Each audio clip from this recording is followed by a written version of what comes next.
Mbica ici cia irema ciihũire mwĩrĩ-inĩ wa kamwana gaka ka ũkũrũ wa mĩaka 7 irahunjire mĩtambo-inĩ ya ũkinyanĩria na gũtumũra marakara maingĩ kũrĩ mũingĩ ũkĩenda gatharwo moko-inĩ ma mũkanyariri ndeto ĩrĩa ihanĩkĩte kũgerera wabici ya mũmbunge mũrũgamĩrĩri wa atumia Faith Gitau. Kamwana gaka gakinyirio thibitarĩ-inĩ wa JM Ol Kalou na ndagĩka nini nyina arehwo akuĩte ciana ingĩ igĩrĩ.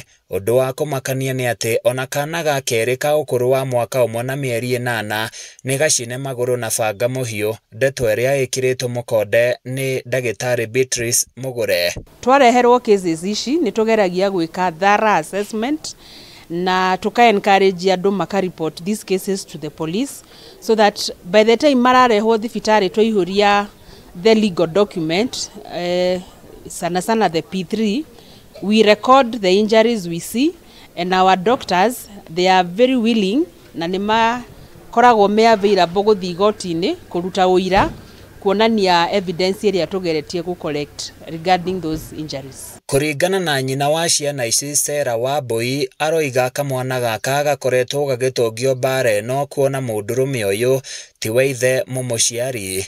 Akĩambia akĩhũraga makũmi, akĩmwĩraga ona no athiĩ ithe atĩ athiĩ magaikare nake atĩ ona no orage nginya baba wao.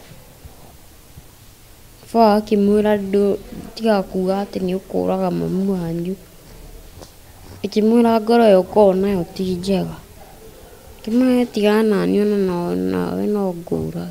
Agĩtarĩria kĩgirĩko gĩake mũtumia ũyũ augĩte mũciĩ wake ũkoretwo ũgũmĩirwo nĩ mbara cia mahinda kwa mahinda na mageria ma kwarĩria mũthuri we matiĩgĩaga na maciaro. Onani no ahũraga tondũ nĩ arĩa tũhe wanted na mũirĩtu ũngĩ wandĩkĩtwo gwitũ akamwĩra no akũmwo nĩ egũka orage andũ othe na acine nyũmba.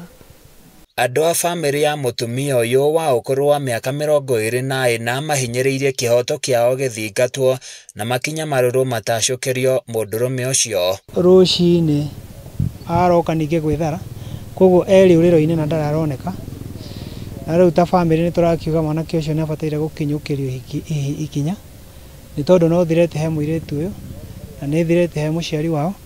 Rĩu korwo mwanake ũcio no oneke na no anyitwo no tuigwo na ithe twĩ safe.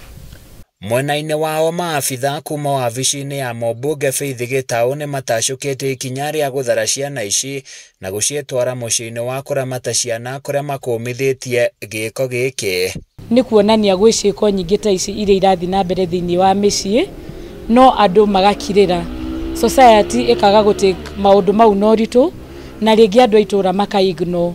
Na nĩ ihinda tũrera andũ atĩrĩrĩ, kwaya gũkorwo nginya gwĩ ciana ihinyĩrĩirio mũno thĩinĩ wa mĩciĩ, na andũ arĩa me hau maikaraga hau hakuhĩ matangĩaria tũtingĩmenya nĩ kũrĩ ciana ta icio. Rĩtana rĩa kwĩyaria na gwĩtĩka mbu hĩndĩ ĩrĩa maũndũ mathoka thĩinĩ wa mũciĩ nĩrĩo rĩraikio na njĩra nene.